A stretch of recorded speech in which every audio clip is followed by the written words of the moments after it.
मुद्दे पर बात करने के लिए हमारे साथ रिजवान खान बीजेपी अल्पसंख्यक के नेता जुड़ गए हैं।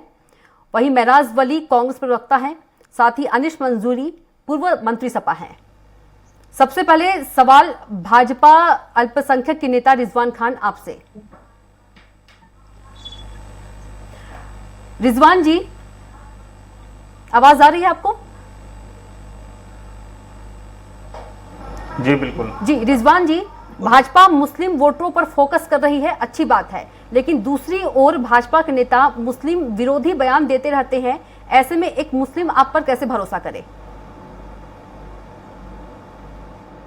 रिजवान जी देखिए, पहले तो मैं आपको बहुत ही अदब और सम्मान के साथ ये बताना चाहता हूँ कि भारत जो है वो विभिन्नताओं में एकता की सरजमी है और यहाँ सभी दलों में, सभी समूहों में विभिन्न विचारधाराओं के लोग हैं और जहाँ सच्चाई पसंद, अच्छाई पसंद और अमन पसंद लोगों की तादाद वो ज़्यादा है, 80% से अधिक है। वहाँ कुछ छोटे मोटे कुछ लोग होते हैं जो उत्पाती मिजाज के होते हैं, कुछ गलत बयानी करते हैं। उन्हें लगता है कि ये विरोधाभासी बात करके वो जल्दी नेता बन जाएंगे या ऊंचाई पे, शिखर पे जाने का ये शॉर्टकट है। तो ऐसे लोग कांग्रेस में भी है, सपा में भी है, बसपा में भी है और AIMIM का तो आप जब रिकॉर्ड उठा के देखेंगे तो वो तो ऐसे ऐसे बयान देते हैं कि आप 10 मिनट के लिए, 15 मिनट के लिए पुलिस हटा दीजिए हिंदुस्तान से और वो पता नहीं क्या हिंदुस्तान को कर देंगे। तो ये इस तरीके की छोटी मानसिकता के लोग सब जगह होते हैं, क्योंकि हमारे यहाँ हर थोड़ी सी दूरी पे भाषा बदल जाती है, वेशभूषा बदल जाती है, लोगों का सोचने का नजरिया बदल जाता है। लेकिन यहाँ किसी एक हल्के से या छोटे कद के नेता का जो बयान है वो आदरणीय नरेंद्र मोदी जी का बयान या योगी जी का बयान, या मैं कहना चाहता हूँ कि वो भारतीय जनता पार्टी की विचारधारा नहीं हो सकता। हम ऐसे बयानों का खंडन करते हैं। रिजवान जी, ये नजरिया 2024 के लिए तो नहीं बदला है? रिजवान जी देखिए, 2024 से पहले भी भारतीय जनता पार्टी 6 अप्रैल 1980 को जब गठन हुआ तब से चुनाव में पार्टिसिपेट करती आई है और 2024 के बाद भी चुनाव में पार्टिसिपेट करेगी। हम वो पार्टी हैं, जब हमारे दो का नारा हमारी पार्टी के लिए भी लगा के हमारे पास 2 ही सांसद थे, फिर हम वो पार्टी भी बनी कि हमारे पास 325 भी सांसद हुए। तो ऐसा नहीं है, जब हमने 2 से सफर शुरू किया है तो आज हम बहुमत में हैं और अधिकांश राज्यों में भी बहुमत की सरकार चला रहे हैं। हम केंद्र में भी आपको डबल इंजन की सरकार यूपी और केंद्र की दे रहे हैं, लेकिन हम केंद्र में भी नरेंद्र मोदी जी के नेतृत्व में दोबारा सरकार बनाने में सफल हुए 2019 में। तो ये जनता का और हमारे बीच का जो पार्टी के संगठन का जो विश्वास था वो विश्वास बना। और देखिए, नरेंद्र मोदी संविधान की शपथ लेकर, आदरणीय नरेंद्र मोदी जी संविधान की शपथ लेकर देश के प्रधानमंत्री हैं, ना कि किसी धर्म विशेष या किसी धार्मिक ग्रंथ की शपथ लेकर। और भारत का संविधान सभी नागरिकों को समान अधिकार देता है। महराज वली जी के पास चलते हैं हम। महराज जी, क्या कहना चाहेंगे? आपने सुना रियाज खान जी को। देखिए, इस बात का सीधा जवाब मैं यूं देना चाहूंगा कि ये असर है राहुल गांधी की भारत जोड़ो यात्रा का, जिसने मजबूर कर दिया है भारतीय जनता पार्टी को अल्पसंख्यक और मुसलमानों को पार्टी से जोड़ने पर। और यहां तक ही नहीं, संघ के प्रमुख को मस्जिद जाने पर भी मजबूर कर दिया है राहुल गांधी की भारत जोड़ो यात्रा ने। अभी हम और भी ऐसे लोगों को मजबूर करेंगे कि वो सारे लोगों को एक साथ जोड़कर चले। देखिए, इस देश में गांधी की विचारधारा को मानना पड़ेगा और गांधी की विचारधारा थी सबको साथ लेकर चलने की। ये जो इनको अब नजर आया है कि पसमानदा मुसलमानों को जोड़ा जाए, और इन्होंने अभी 2 नेताओं के नाम लिए। मैं इनसे पूछना चाहूंगा कि मुसलमानों को जोड़ने से पहले जिन्होंने आज तक मुसलमानों के खिलाफ राजनीति करी है और जो बयान दिए हैं, क्या उन नेताओं पर कार्रवाई करेंगे? क्या उस नेता पर कार्रवाई करेंगे जो मुसलमानों के लिए कहता है कि बटन यहां दबाओ तो करंट वहां लगेगा? और क्या मुसलमानों के प्रति जो संघ ने आज तक जहर घोला है इस देश के हिंदू भाइयों के दिलों में, और ये जो तुष्टीकरण की बात करते थे, ये कहते थे अगर कोई भी इस देश का सियासी दल या सियासी नेता अगर मुसलमानों की रहनुमाई की बात करता था, मुसलमानों के हक की बात करता था, तो ये उसको तुष्टीकरण की नजर से देखते थे और तुष्टीकरण कहते थे। तो अब क्या माना जाए कि वो तुष्टीकरण आपने भी चालू कर दिया है? अगर ये कहते हैं कि वाकई में इनको मुसलमानों की परवाह है, तो सबसे पहले उन नेताओं के खिलाफ कार्रवाई करना पड़ेगी जो मुसलमानों के खिलाफ लगातार जहर बोते रहते हैं इस समाज में और इस देश के बड़ी संख्या में जो बहुसंख्यक हिंदू भाई हैं उनकी नजरों में। क्या ये उस अपने सांसद पर कार्रवाई करेंगे जो दिल्ली के एक सभा में मुसलमानों के बहिष्कार की बात करता है? क्या उन लोगों पे ये कार्रवाई करेंगे जो मुसलमानों को खुल्लम खुल्ला कत्लेआम के लिए आह्वान करते हैं, अपील करते हैं? क्या ये अपने उन नेताओं पे, उन कार्यकर्ताओं पे कोई कार्रवाई करेंगे? उसके बाद ये मुसलमानों को आपस में और भारतीय जनता पार्टी से जोड़ने की बात करें? ये ढोंग है, ये छलावा है और मुसलमान अच्छी तरह जानता है कि भारतीय जनता पार्टी और भारतीय जनता पार्टी के पीछे जो जनसंघ है उसकी क्या विचारधारा है, मुसलमानों को लेकर क्या उनकी सोच है। मुसलमानों की बात करते हैं और खाली इंक्वायरी कराते हैं मदरसों की।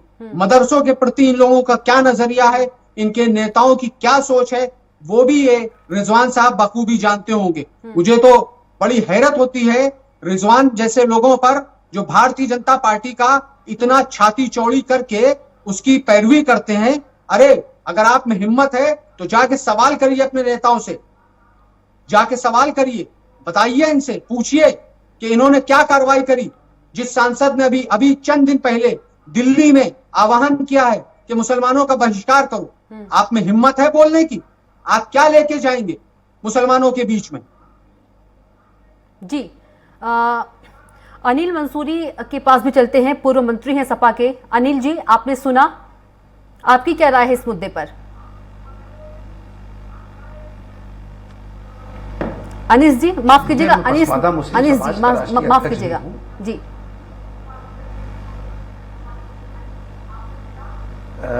मैं पसमानदा मुस्लिम समाज के राष्ट्रीय अध्यक्ष होने के नाते आज डिबेट में जी ये बताया गया कि पसमानदा मुस्लिम समाज पे डिबेट हो रही है, तो मैं आपके बीच में आया हूं। तो सवाल इस चीज का है कि जैसा कि अभी आपने कहा कि भारतीय जनता पार्टी ने अपने राष्ट्रीय कार्यकारिणी की बैठक में हैदराबाद में पसमानदा मुस्लिम समाज के लिए माननीय प्रधानमंत्री जी ने फिक्रमंदी दिखाने का काम किया। मैं उनका आभार व्यक्त करता हूं, शुक्रिया अदा करता हूं कि आपने पसमानदा मुस्लिम समाज को आगे बढ़ाने के लिए, देश की मुख्यधारा से जोड़ने के लिए, वंचित समाज को उनका अधिकार देने के लिए बात कही। लेकिन बात यही से नहीं बन जाती है।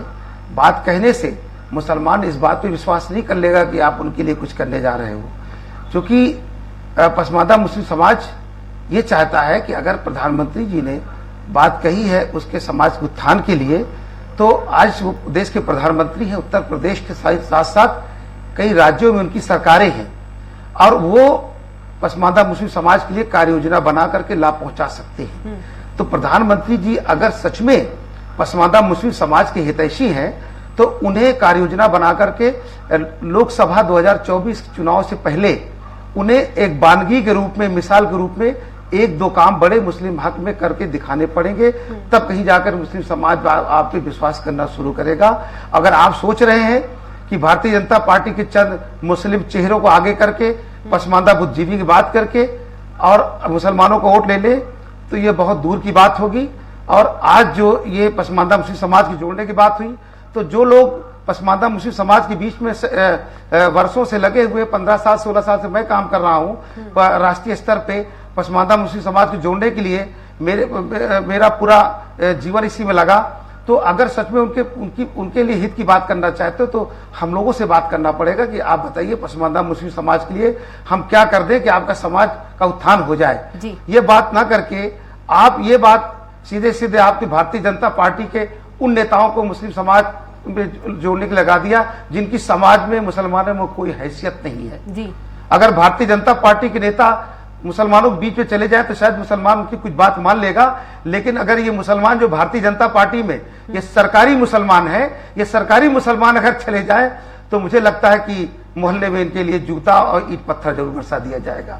आज जिस के तहत आज उत्तर प्रदेश में लखनऊ के अंदर पिछले 2 दिनों से भारतीय जनता पार्टी के कुछ मुस्लिम नेता प्रोग्राम कर रहे हैं, तो भारतीय जनता पार्टी माइनॉरिटी का प्रोग्राम कर रहे हैं, तो आपने देखा कि कल के प्रोग्राम में मदरसा बोर्ड, अल्पसंख्यक आयोग, तमाम जितने भी सरकार के आयोग बने जो मुस्लिम से संबंधित है, वहां से लोगों को जबरदस्ती बुला करके और टारगेट दे करके बुलाया गया कि वहां भीड़ लगनी शुरू है। उस महफिल के अंदर कल एक भी पसमानदा मुस्लिम समाज का आदमी नहीं था। जितने ज्यादातर 90% लोग मुस्लिम अपर कास्ट के लोग थे जो मदरसा बोर्ड से और शिक्षा बोर्ड से और अल्पसंख्यक आयोग से, अल्पसंख्यक वित्तीय विकास निगम से जुड़े लोग थे। इन लोगों को टारगेट देकर के वहां भीड़ इकट्ठा की गई और पूरे प्रदेश के अंदर इन्होंने हमारे तमाम पदाधिकारियों को फोन किए, लेकिन कोई भी उनके प्रोग्राम में शामिल नहीं हुआ। इसलिए मैं बताता चलूं कि ये जो इनके पास जो मुस्लिम चेहरे हैं, इनकी समाज में कोई हैसियत नहीं है और इनकी वजह से अगर वो सोच ले कि पसमानदा मुस्लिम समाज भारतीय जनता पार्टी को वोट दे देगा तो बहुत ही दूर की बात होगी। हाँ, अगर उन्हें सच में हितैषी है तो उनके लिए एक दो, जैसे मैंने बताया कि इससे पहले बहुत सारे आयोग बने और भारतीय जनता पार्टी ने भी अभी 7 अक्टूबर को एक आयोग बनाया, केजी बालाकृष्णन आयोग, और उस आयोग में 2 मेंबर रखे, एक जैन साहब को रखा, एक सुषमा यादव जी को रखा। आप बताइए कि आप पसमानदा मुस्लिम समाज के फलाह बहबूदी के लिए आप तलाश कर रहे हैं कि कौन हमको उनके बारे में बताए, और आप अपने आयोग में उन 2 लोगों को रखा जिसे पसमानदा मुस्लिम समाज से कोई लेना देना नहीं होगा। इससे पहले भी भारत के अंदर 5 आयोग बन चुके हैं। सबसे पहला आयोग बिहार में बना था, काका कालेलकर रिपोर्ट, उसके बाद वहां पर मुंगेरी लाल रिपोर्ट। ये दोनों रिपोर्ट को वहां के तत्कालीन मुख्यमंत्री श्री कर्पूरी ठाकुर जी ने दोनों को मिला करके कर्पूरी ठाकुर फार्मूला बनाया। तो हम चाहते हैं कि इस प्रदेश के अंदर रघुनाथ मिश्रा कमीशन आया, सच्चर कमेटी आई, बीपी मंडल आयोग आया, लेकिन इन पे अभी तक किसी सरकार ने कोई कार्रवाई नहीं की। और पिछले 7-8 साल से भारतीय जनता पार्टी केंद्र में है। अगर उन रिपोर्टों का अवलोकन करते और पटल पर रख करके और सब पे स्टडी करते, एक्सपर्ट को बैठालते कि रिपोर्टें तो देखिए पसमानदा मुस्लिम समाज के बारे में जो रिपोर्टें आई हैं वो तो लगभग सबसे मिलती जुलती है, सारी समस्या सबने बताई है। तो मेरा कहना है इन सरकारों ने पसमानदा मुस्लिम समाज का मजाक उड़ाया, उनके बारे में जांच कराई और रिपोर्ट आ गई, और आने के बाद उस पर किसी तरह कोई कार्रवाई नहीं की, वो अभी धूल फाक रही है। इसलिए इस जो अब नया आयोग बना है इस पे भी मुसलमानों को शक है कि कहीं ऐसा ना हो कि पिछले 5 आयोगों की तरह ये भी आयोग जैसे आया और वैसे इस्तेमाल करके चला जाए। इसलिए 2 साल का समय दिया, तब तक इनका लोकसभा का चुनाव निपट जाएगा। मुसलमानों के दिल में ऐसी बातें भी आ रही हैं। अगर उनको विश्वास में लेने के लिए कर्पूरी ठाकुर फार्मूला जो बिहार के अंदर लागू है उसको लागू कर दे, कुछ मुसलमान को टोकन के रूप में मिलने लगे, तो शायद मुसलमान धीरे धीरे भारतीय जनता पार्टी पर विश्वास करने लगे। लेकिन अगर सोचो कि पसमानदा मुसलमानों का बिना काम किए और उनसे उनका वोट हासिल कर लो, तो एक भी पसमानदा मुसलमान आपको वोट देने वाला मतलब नहीं पहले है। काम करना होगा मुसलमानों के लिए। गलत फहमी पाल रखे हो। ये जो आपके मुस्लिम, जो ये आपके पार्टी में मुस्लिम चेहरा है, ये एक जिंदा लाश की तरह है और इनकी समाज में कोई हैसियत नहीं है, इनसे आपको कोई फायदा नहीं है। और आप पसमानदा मुसलमानों की बात करते हो। आरएसएस प्रमुख श्री मोहन भागवत जी जाते हैं दिल्ली में मौलाना के पास, मस्जिदों का चक्कर काटते हैं। अरे पसमानदा मुस्लिम समाज के लिए हम लोगों ने 15 साल से देश और प्रदेश में काम किया। अगर बात करना है पसमानदा के बारे में तो मेरे पास आना चाहिए और बात करते कि साहब मैं आपके लिए कुछ करना चाहता हूं। आप फिर उन्हीं अपर कास्ट के मुसलमानों के पास पहुंचे जिन्होंने हमें पसमानदगी के दौर से गुजरने के लिए मजबूर किया। ये कांग्रेस पार्टी के वली साहब बैठे हुए हैं। आज जो पसमानदाओं के अंदर पसमानदगी का मामला पूरा है, जो हम आज परेशान है, बदहाली के जीवन जी रहे हैं, उसकी सबसे बड़ी जिम्मेदार कांग्रेस पार्टी है। मैं बताता चलूं कि 1935 से 1950 तक हमें अंग्रेजों ने हिंदू दलितों को बराबर आरक्षण का लाभ दिया था। उसमें मुसलमान था, ईसाई था, सिख था, बौद्ध था। 1956 में कांग्रेसियों ने ताराचंद सिख सरदार के नेतृत्व में आंदोलन में सिख समाज को दलित रिजर्वेशन दे दिया। 1990 में बौद्ध रिजर्वेशन दे दिया, लेकिन ईसाई और मुसलमानों को अभी तक नहीं दिया। मैं ये पूछना चाहता हूं कि ये भेदभाव हमारे साथ क्यों हुआ? ये कांग्रेस पार्टी लगातार हुकूमत में रही और लेकिन ये देन कांग्रेस पार्टी की है जिन्होंने हम पे प्रतिबंध लगा दिया, धार्मिक प्रतिबंध लगा दिया कि आप मुसलमानों को धर्म बदलना पड़ेगा, नहीं रिजर्वेशन नहीं मिलेगा। फिर आपने सिख समाज को कैसे दे दिया, फिर आपने बौद्ध समाज को कैसे दे दिया। तो ये सबसे बड़ा नुकसान आज जो कांग्रेस पार्टी मृत्युशैया पे पड़ी करा रही है वो अपनी करनी की सजा भुगत रही है। जो पसमानदा मुस्लिम समाज के साथ ये 72 सालों में जो खेल किया उसकी सजा उनको मिल रही है। और हमेशा कांग्रेस पार्टी में बड़े घराना के लोगों को सम्मान मिला, उनको टिकट मिला, उनके बाप MP, बेटा विधायक, बीबी राज्यसभा और नाती पोता विधान परिषद, सारे पद इन्हीं कांग्रेसी के चंद घराने, चाहे कश्मीर का घराना रहा हो, चाहे उत्तर प्रदेश का घराना रहा हो, ये राजाओं और बादशाह नवाबों के जमींदारों के घरानों को ही कांग्रेस उनके घरानों तक महदूद रही। पसमानदा मुस्लिम समाज को कभी भी भागीदारी देने के लिए उन्होंने सुध नहीं ली। आज कमोवेश सभी पार्टियों का यही हाल है, चाहे वो भारतीय जनता पार्टी हो, चाहे वो कांग्रेस पार्टी रही हो, चाहे वो समाजवादी पार्टी हो, चाहे बहुजन समाज पार्टी हो। कांग्रेस के लिए ये पसमानदा मुसलमानों की सोच किसी की नहीं थी। लेकिन आज मैं धन्यवाद देना चाहूंगा कि आदरणीय नरेंद्र मोदी जी को, जिन्होंने पसमानदा मुस्लिम समाज की सुध इतने बड़े मन से लिया, मेरे लिए फख्र की बात है। लेकिन ईमानदारी के साथ में आदरणीय प्रधानमंत्री जी पसमानदा मुस्लिम समाज के लिए कार्य योजना बना करके उनको लाभ पहुंचा करके देश की मुख्य धारा से जोड़ने का काम करेंगे, तो निश्चित तौर से पसमानदा मुस्लिम समाज आपके बारे में विचार कर सकता है। लेकिन जब तक आप कुछ करेंगे नहीं, पसमानदा मुस्लिम समाज आपके बारे में सोच नहीं सकता। जी बिल्कुल। रिजवान जी, आपसे सवाल है, आपने अनीस जी और महराज जी के तमाम सवालात हैं आपसे और शिकायतें भी हैं। रिजवान जी, देखिए, पहले तो मैं बता दूं कि कांग्रेस के मेरे साथी को कुछ बातों का जवाब तो अनीस मंसूरी साहब ने खुद ही दे दिया। दूसरे मैं ये बता रहा हूं कि जो कांग्रेस के युवराज हैं वो भारत जोड़ो यात्रा पे निकले हैं, तो भारत का अभिन्न अंग अफगानिस्तान भी रहा है, भारत का अभिन्न अंग जो है वो नेपाल, बर्मा, भूटान और बांग्लादेश भी रहा है। तो वो भारत जोड़ो यात्रा पे निकले हैं, बहुत अच्छी कोशिश है उनकी, लेकिन वो भारत से बाहर निकल के जोड़े, क्योंकि भारत की जनता उन्हें पहले ही नकार चुकी है। 2019 में नकार दिया, 2014 में नकार दिया, और भारत की जनता ने उन्हें बता दिया कि आपकी करनी का फल यही है। क्योंकि मेरी बहुत सारी बातें जो थी जिन्हें मैं कहना चाहता था उन्हें अनीस मंसूरी साहब पहले ही कह चुके। रही बात दूसरी कि वो भाजपा के अंदर मुस्लिम नेताओं की क्या हैसियत है, देखो पहले तो एक चीज हमें ये स्पष्ट रूप से इस भारतीय प्रवेश में समझनी होगी कि हिंदुस्तान के अंदर जो अधिकांश मुसलमान हैं ये कोई आसमानी अंडा नहीं है, यहाँ माइग्रेटेड नहीं है, ये विदेशी आक्रांताओं की संतानें नहीं है। यहाँ जितनी जाति है बहुसंख्यक हिंदू समाज में पाई जाती हैं, वही सब कन्वर्जन के बाद इस्लाम में आए। और मेरा ये मानना है कि हम लोग जिस तरीके से कबीरपंथी है, ददूपंथी है, इसी प्रकार से हमारी पूजा पद्धति भिन्न है। हम लोग मूल भारतीय हैं। मैं अपना उदाहरण देना चाहता हूं, मैं मूल भारतीय एक गैर हिंदू दलित का बेटा हूं, तो ये हमें स्वीकार्य है, क्योंकि हमारे यहाँ कन्वर्जन से इस्लाम आया, तो हम लोग इस्लामिक पंथी हुए।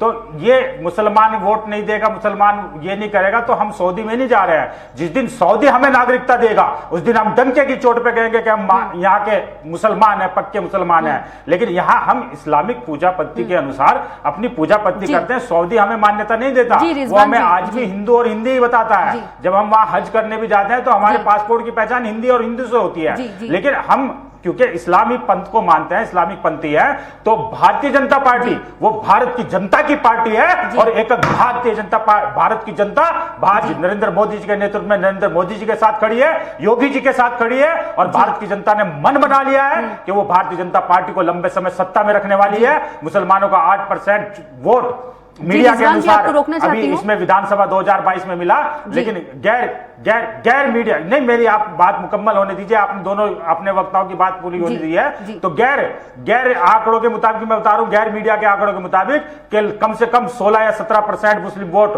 ये जो यहाँ इस्लामिक पंथियों का वोट है, ये ओबीसी का वोट है, ये पसमानदा का वोट है, अति पसमानदा का वोट है, ये वोट भारतीय जनता पार्टी को गया है। और छोटे तबके के मुसलमान को समझ में आ गया है कि अगर आज उन्हें पक्के मकान मिले हैं, उनके घरों पे छत मिली है, तो ये भारतीय जनता पार्टी दे सकती थी, और आगे उनका विकास भी भारतीय जनता पार्टी करेगी। उन्हें इलाज के लिए 5 लाख रुपए का आयुष्मान कार्ड बनाकर दे दिया, केवल भारतीय जनता। आज यहाँ वोट बैंक के रूप में इस्तेमाल नहीं हो रहा। कल आदरणीय मुख्यमंत्री जी ने कहा उस कार्यक्रम के अंदर कि मुसलमान के पास हम चलते हैं, सभी पार्टियों ने तेज पत्ते के तौर पर किया है। आज ये नहीं होने वाला।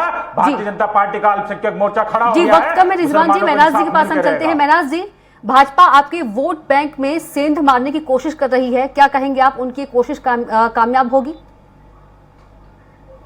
हेलो, आवाज आ रही है मेरी? जी बिल्कुल आ रही है। भाजपा आपके वोट बैंक में सेंध मारने की कोशिश कर रही है, आपको क्या लगता है कि कोशिश कहां तक कामयाब होगी? देखिए ये भारतीय जनता पार्टी की, हेलो जी जी आवाज आ रही है मुझे, बोलिए। ये देखिए ये भारतीय जनता पार्टी का एक छलावा है। अब जब निकाय चुनाव आ गए हैं तो इनके यहाँ ये ऐलान भी किया गया है कि निकाय चुनाव में पसमानदा मुसलमानों को हम टिकट देंगे जी। जब मेन स्ट्रीम राजनीति की बात होती है तो इनसे पूछिए 2022 के चुनाव में इन्होंने कितने पसमानदा मुसलमानों को टिकट दिया। लोकसभा के चुनाव में इन्होंने कितना पसमानदा मुसलमानों को टिकट दिया। तो ये भारतीय जनता पार्टी जब से बनी है और उससे पहले जनसंघ 70-72 साल इन्होंने मुसलमानों के मुखालफत में पूरी राजनीति करी और अब ये एकदम से चाहते हैं कि ऐलान करेंगे कि नगर निकाय चुनाव में हम पसमानदा मुसलमानों को जोड़ेंगे और सारा मुसलमान पसमानदा समाज का इनके पास आकर वोट बैंक की शक्ल में इनको मिल जाएगा। ऐसा होने वाला नहीं है। मुसलमान अच्छी तरह जानता है कि भारतीय जनता पार्टी की विचारधारा क्या है और वो किस विचारधारा के ऊपर सत्ता के शिखर तक पहुंचे हैं। हमारे मंसूरी भाई जो आरोप लगा रहे थे कांग्रेस पार्टी पर और मुसलमान अपर कास्ट पर, मैं नहीं समझ पा रहा हूं कि उनकी नीयत क्या है, वो क्या मैसेज देना चाह रहे हैं और वो कहां मैसेज देना चाह रहे हैं ताकि जल्दी से जल्दी उनको बुलावा आए, उनको जोड़ा जाए, मुझे उसमें नहीं जाना। लेकिन पसमानदा मुसलमान अपने आप को अशिक्षा, बेरोजगारी और सियासत में हिस्सेदारी से जोड़कर देखता है। जब तक भारतीय जनता पार्टी पसमानदा मुसलमानों को इन चीजों से जोड़ेगी नहीं, तब तक उनके इस छलावे में मुसलमान नहीं आने वाला है किसी भी सूरत में, चाहे वो जितने सम्मेलन कर ले, चाहे वो जितनी घोषणाएं कर ले, कांग्रेस पार्टी को आप रिप्रेजेंट कर रहे हैं और कांग्रेस पार्टी ने अगर काम किया होता है इस पसमानदा तबके के लिए तो आज ये सरकारी नौकरियों में भी होते, IAS IPS भी होते। रिजवान जी और मेराज जी और अनीस जी, आप लोगों का बहुत बहुत धन्यवाद हमारे साथ जुड़ने के लिए। तो भाजपा का मिशन M में इतना ही। आप देखते रहिए स्वराज एक्सप्रेस।